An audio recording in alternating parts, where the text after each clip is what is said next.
I'm here with a new printer today. This is my first resin printer. Pretty excited about it. It's the brand new Phrozen Sonic Mighty Revo 3D printer. It's 14K. The packaging is really nice. It was packed inside another cardboard box and then came in this. It's a very snug fit, very secure. So this comes with, the power supply, has USB, has a 10-inch 14K LCD screen. Screen resolution has 13,320 by 5,120 pixels, giving you an XY resolution of 16.8 by 24.8 microns. Now, let's get it out of the box and look at assembly. Better than you envisioned. So again, we've got some real nice foam here protecting everything. Let's throw that over there. You get it bagged. I will say I also have their wash and cure station inside. It's similarly packaged like this. Let me get this out with two hands. We'll get it over here. We're doing it in the garage today until I figure out where I want to put this in the house. It's still pretty warm out, so it should work pretty well. And yeah, we'll take a look at it. So I know I've not set this up yet, but my first impressions is this thing feels solid. One thing I'm not thrilled about is it doesn't actually come with a manual. It just has a QR code for one that you have to scan. I kind of like having the paper books because then I can keep it with it, so now I don't have to like print it out or whatever. It does come with some nice tools and stuff. It's got your wrenches, it's got the USB drive, has this nice scraper to, I guess, free stuff. Comes with a couple rubber gloves, some kind of screw fasteners that I'm not sure what they do yet. I believe this is an air filter. You got your power cords, and then all these other things, which I don't know what they do because I'm new to this. You'll hopefully ignore the Corvus over there. He's cackling at me. So it's a little bit better than a manual. They have videos on their YouTube that walk you through everything, and they're actually pretty well done. I prefer a manual, but I'll take videos over like some PDF. So pretty cool. I'm walking through that right now. It's doing an auto leveling thing, and you just go through the menus. It got on my Wi-Fi right away. The touchscreen's really nice. Popped in my password and boom, just like instantly connected. Some of these lasers and stuff I have are such a pain to get connected to your Wi-Fi, and then even when you do it, it can take like a minute for it to actually successfully connect. This took like 1 second after I pressed enter. It was really nice. So let me watch more of these videos, get this going, get through all these steps, and we'll try a test print. So we're here in the setup process. It wants me to print the XP Finder using the RPG gray. So I'm gonna get some of that in there and we'll check this out for the first time. Okay, I have some of the resin in there. Well, let's give it a go.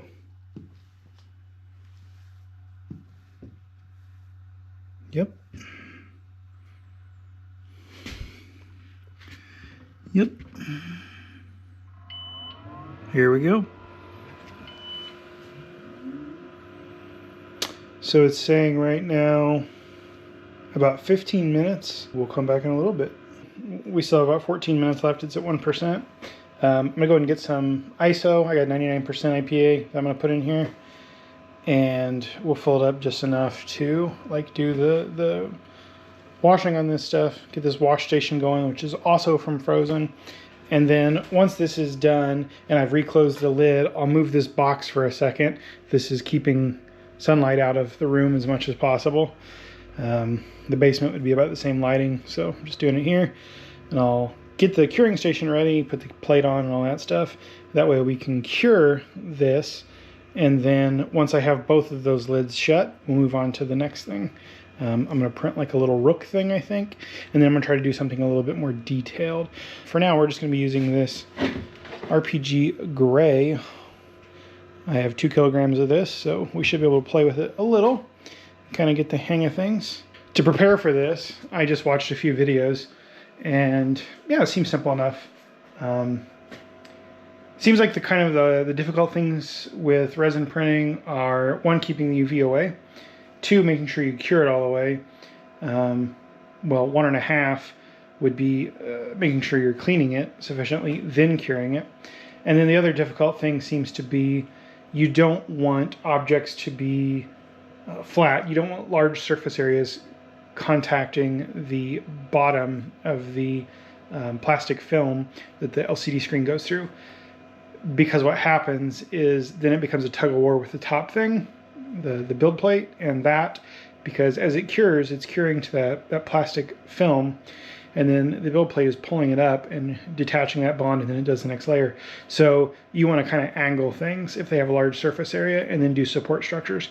The difficulty seems to be with the support structures, and even that's not too difficult. You can find stuff that are supportless or that have the supports pre-done, so you can, you know, jump into it, and then you can kind of play around. Seems pretty simple here. Mostly what you know from FDM printing will carry over, so I feel pretty confident. And this thing was super simple to set up. It walked me through everything. This is still part of the setup process. There might be more after this, I'm not sure, but everything's churning along, and we're at 10%. We got about 11 minutes left. So yeah, I'm gonna go ahead and get some alcohol in here and make sure that works and everything. So we've got about a minute left here. It's at 98%. I'm curious to see what happens next. I don't know how well you can see that text, but I'm gonna sit you down for a second. What gets me about this thing is just how incredibly quiet it is compared to like FDM printing. There it goes, it says the print's complete. It tells us all of the information about it. Test print is now complete. Please scan the QR code to learn more about our XP Finder. I'm gonna real quickly get this out. We're gonna switch the camera angle here. I'm gonna use this to separate it from the plate. Once we get it off, we're gonna put it into the wash station thing. Okay, so we just need to get this off of here. There we go. So right there. I'm gonna drop that in the tank. I'll show you that in a minute. Let's clean my hands. All right, so I don't know how well you can hear that, but it's spinning now. You can't really see in there too well, but it's cleaning that part off. So I have made some mess here. Fortunately, this table is something I don't actually care about. When I'm done here, I'll clean this off and I'll drag that outside so it can cure. What I'll do in the future is I'll set down some plastic. I saw one guy using food trays that he just dedicates exactly to this. So small learning curve there. Should have known better. I tried to catch it on the plastic bag, but the table's like not at a good height and stuff. You can see that better now. So we'll let that clean for 5 minutes because it's a pretty small part, and then we'll let the alcohol evaporate off of it and we'll get it in the curing station. Wow, that's not that good. So the 5-minute timer is done here. And we're just gonna lift the basket out. Let it drain a little.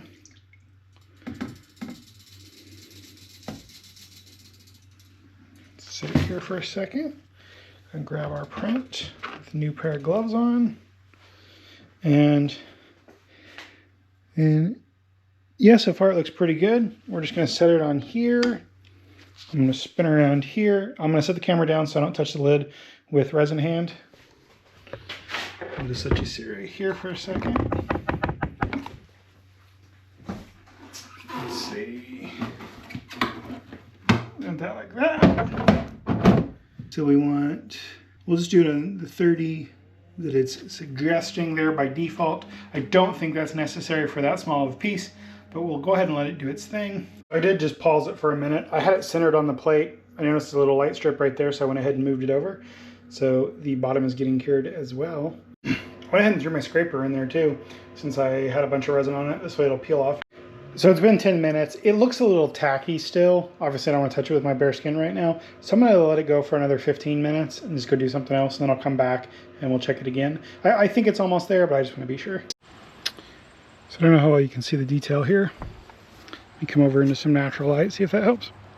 But I am extremely satisfied with this thing so far. It's hard for this camera to focus, but this text is crystal clear. All right, so I've about printed everything that I'm going to for this video. I'm starting to get the hang of things. So yeah, let me just kind of show you things. This is gonna come out of here in about a minute, minute and a half. When I remove it from there, I will scrape it off the build plate here. I'll collect the pieces, put them into the wash container. I'll let that clear off all of the residue, and then we'll come over here and get it in the curing station. Before I open this, I will block this window. I have a piece of cardboard that completely covers that window to keep the UV light from getting to the resin that's in the vat. And yeah, that's pretty much it. Since this was my first time ever using a resin printer, it was kind of shaky at first, but I've like figured out how, you know, best to take the plate off without getting stuff drip everywhere. You know, the moving it to the transferring it to the wash station, getting off the build plate before that, getting into the curing, kind of where to place it in the curing device, station, whatever, so that it does it. Making sure that I'm letting all of the alcohol evaporate before I put it in there, which doesn't take long because it's 99%. So, you know, just blowing on it and most of that evaporates right away. Here's some of the things I've printed so far. I'm really excited to see this when it comes out and is done. And then we'll go inside when that one's done and we'll go ahead and take a look at these. Now that we've got everything inside and done, it's cured, it's safe to touch, all of that. Let's go ahead and look at this stuff. First, I will say that they have a site called Pixup, Pixup3D.com, Pixup3D.com. Almost all these files came from that site. I think this is the only one that didn't. And this is part of the setup process. You print this. I've noticed that this is warped a little since I took it off. I wonder if I didn't cure it enough. If you know, tell me in the comments. All the other things look fine, but for some reason this is starting to warp. I'm not really sure why, so I would love to know. So let's talk about it first. Let me get a light source here. You can see some really fine text. Unfortunately, my camera is just not going to pick that text up very well. You have to take my word on it. It is extremely detailed down there. If it was in focus, let me get a little more light here. Yeah, that's just going to blow it out too much, isn't it? Well, anyway, you can kind of see here. This is a little calibration thing, and just the text on that is phenomenal. I can't do anything like that with FDM. So let's set that aside because it's not too impressive. The first thing I did was this Benchy. I'm really surprised at this thing. It just blew my mind. I will say, because of maybe the nature of the lattice work or the structure, it did seem to want to really hold on to the alcohol. But I finally got it dry and then I was able to cure it and it looks pretty good. Like, I am just so amazed by this thing. Now, I will show you one problem I had, and this isn't a fault of the printer, this isn't a fault of the model. Over here, if you can see right there, I did not have enough alcohol in the wash station, so just a little bit of this, the high point, was sticking out, and because of that, I got a little residual there. You can kind of see it. It looks smooth and lumpy, and yeah, but I did not have that problem in any of the others. They were fully submerged, and I learned from that mistake, so pretty cool. I really love this thing. It's just, I don't know, I have a fascination with Benchies. I have that aluminum one I had made too, and it just blows my mind. So let's move on to this. This is just a rook, a chest rook. It's one of the files that they actually have themselves on that website. And again, this just kind of tests, you know, shows you what it's capable of doing. Pretty cool. Very interesting little piece. It's got some fun things going on in it. Be fun to make a whole chess set with this, maybe. Then I tried to go as small as possible. As you can see here, this guy is crazy. Like, my camera doesn't even want to focus on him. But you can see, it's hard to see. But he has ribs. They're roughly the diameter of the hair in my beard. And he's so fine that I manhandled him out of there. I'm so sorry. This is just a limitation of my camera. I don't have a camera that takes lenses, so I can't get in here with like a macro or something. You have to take my word on it. This guy is pretty stinking amazing had I not broke his arm off. And then here's the little base that you can print for it. And then, you know, he just glues on there and you got a little figure base. So to see that in better detail, I printed a larger version. And I left the supports on here. Let's see how easy they are to remove. Oh yeah. Even the best of PLA supports aren't that easy to remove. Oops, knocked him over. Again, kind of hard to get a good shot of him, but you can see his leg here. And I do think there was some kind of issue here when I was printing. I think it was my fault because his leg is like flattened and kind of weird. I'm not sure what that's about, but this didn't take too long, and you can just go in and reprint it again. And then, you know, I'm sure, like I said, this was some mistake on my part. Maybe I didn't stir the stuff enough, or maybe it was too cold out there in the garage, because I am doing this in the garage, and it's, you know, it's almost November. Today's October 30th when I'm filming this. Here's the rest of him, though. Let us get these supports off here. What's safe to grab? These ones I might actually want my... Nope, they're going to come off pretty well. I was going to say I might need my clips. Yeah, they're going to come off as long as I'm gentle. Oh, yeah. So some of these I would want to clip off, but you get the idea. We can hopefully see his ribs much better. Let me get some light here. Get it to focus if it would. But you can see individual ribs. You can see where his skull has been bashed in. And, you know, just really fun. The detail on the shield. Let me switch that around there. Just so cool, right? And then again with his base, you know, oops. Just so cool. That reminds me of Terminator 2. Especially the video game, when you're playing at the beginning there and all the hunter killers are walking by and stuff. See all the little skulls, and then that sword, there's some supports on the sword I need to remove, and some supports on this buckler or whatever. Then I just wanted to try taking a regular STL. I found this one for a Roman coin. This one was not on the website again. I found this on Thingiverse maybe. Just a little soft features of a coin. Not something highly detailed, but I was just curious to see how it would come out, and it looks just like the 3D rendering. Then I printed this guy. This is some kind of like packaging, delivering Santa mechanized mech thing. I'm going to go ahead and get some of these supports off camera, and then we'll be right back. Okay, I lied. I'm going to show you these. These pop off really easy.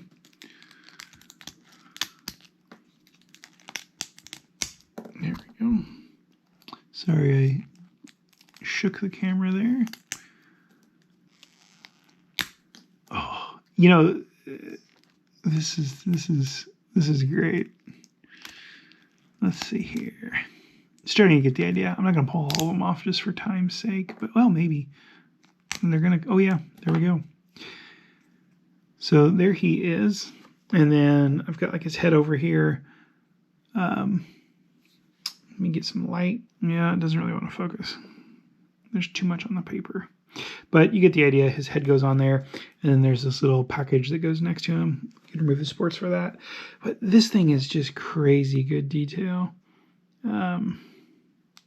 Let's blind ourselves here. As my hand cooks from the light. Sorry guys, I don't have a good camera for this macro stuff. Everything I print is usually pretty big. I didn't think I'd run into this problem. But you get the picture here. Like you can see all the detail on his legs and stuff. And let me clear some of this off the table and see if we can get it to focus better. Okay, here we go. Get a little light from this. It still really doesn't want to focus. Let me get those more out of frame. Gonna get zoomed in more here on the paper. Yeah, this is the best we're gonna do, guys. But pretty cool. I'm not sure what I'm gonna use this resin printer for. I don't really do miniatures. I am going to try to find a good clear resin. I'm gonna print the chamber for the Mr. Fusion, which I think I said earlier in the video. And I think that'll be really cool. So, what do I think about this overall? It's definitely a different skill set a little than doing FDM printing. I only started my 3D printing journey, I don't know, about 3 months ago now, 2 months ago, something like that. One of my printers I have 459 hours on as of my last print. And then, you know, I've printed on some other printers, but this was my first resin. And there's definitely a little bit of a learning curve. You have to worry about safety a little bit more because you're handling a liquid and it can spill. You don't have so much worry about that with filament. You do have to worry about fumes a little. You don't want to do it in like an enclosed space or something. You want to make sure you have adequate ventilation and everything. But I think the real skill is just, you have to be aware of like ultraviolet rays coming in from a window or whatever. That can mess with stuff. You have to make sure you clean the vat every time, because if there's anything in there, you could get a failed print. You do have to worry about washing the prints when you're done to clear all the excess resin off before you cure it. Now, if you're using like the resin that is featured in this video, you're gonna have to use alcohol. They do have water ones out there, but then I kind of wonder, it's like, okay, well, now what do you do with the water, right? You have those concerns to think about. But yeah, like, it's not too difficult. You watch a few videos, that's all I did, and I figured it out. Yeah, my first print, I made a mess. My second print, I made a mess, but I got a little bit better and a little bit better. By the time I did 5 or 6 things, okay, I've got it worked out. I'm not spilling everywhere. I'm not getting it everywhere. And yeah, I would just recommend get like some sort of dedicated surface that you can use to remove the builds from the plate with, like a plastic tray or something, and then just write on that with like magic marker, say, you know, resin tray. That way you're not accidentally using it for food or something. And then that way you can just set that out in the sun, let it cure, scrape off anything you did spill or splatter. Pretty easy. If you're, you know, working on a table and you're prone to spillage, just set some stuff down, get some plastic drop cloth or something. That way you can set that outside, let it, you know, cure, and then safely dispose of it and everything. Other than that, yeah, I'm not sure what I'm going to do with the resin printing, but I look forward to playing with it a little bit more. Previously, about the most detailed thing I've done is this mask with FDM, and you know, you've got some detail, but you can't get much finer than that. Whereas with this, there's some crazy detail there, and it's wonderful, especially on that skeleton. What did I do with him? There he is. Like, just those ribs, like, they're barely bigger than my beard hair, and the little one was smaller than my beard hair. So yeah, pretty cool stuff. And now I've got another Benchy for my collection. I really like this guy. He's interesting. He's a little bit big, but pretty satisfying. All right, guys, thanks for stopping by, and I will see you in the next video.